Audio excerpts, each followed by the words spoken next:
আন্তর্জাতিক নারী দিবস উপলক্ষে রবিবার চতুর্দশতম মহিলা উৎসব পালন করল মানবী সোশ্যাল অর্গানাইজেশন।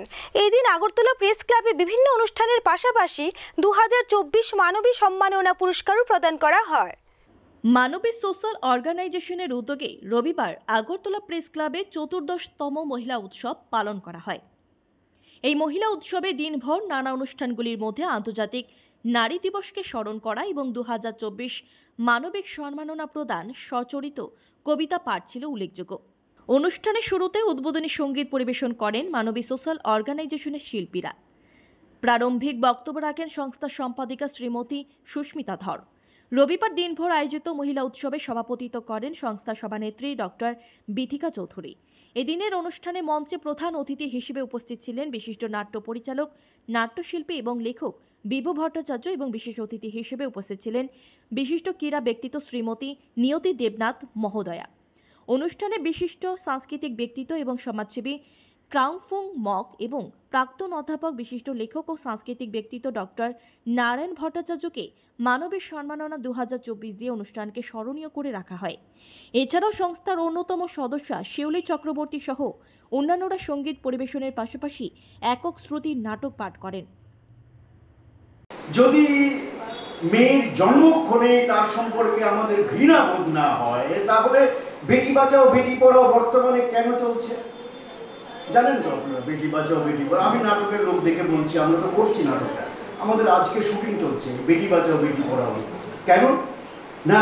নারীদের সংখ্যা কমে যাচ্ছে, লিঙ্গ বৈষম্য হচ্ছে।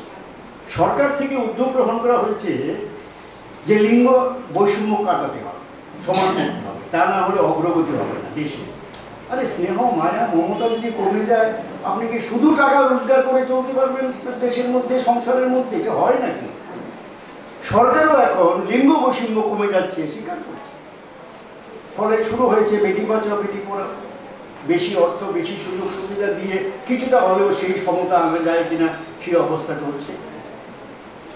তো আজকের দিনে এই সুস্মিতা যখনই আমন্ত্রণটা করলো, আমি অন্তত আমার একটা অভিজ্ঞতা নেবার জন্য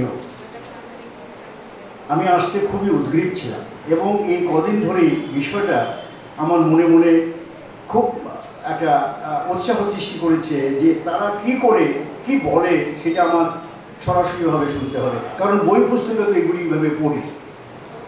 বন্ধুরা বলছেন যে অন্যান্য দিবসের সঙ্গে নারী দিবস পালন করতে হয়, এটা কি প্রাসঙ্গিকতা আছে? নিশ্চয়ই আছে। নারীরা তো আজও অনেক জায়গায় সমকাজে সমবেতন পাচ্ছে না।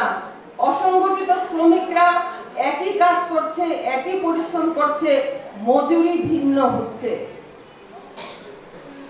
তাহলে নারী দিবস আমাদেরকে স্মরণ করিয়ে দেয় আজকে আমাদের অধিকার অর্জনের দিন, লিঙ্গ সমতার দিন এবং নারীদের সম্মানের দিন।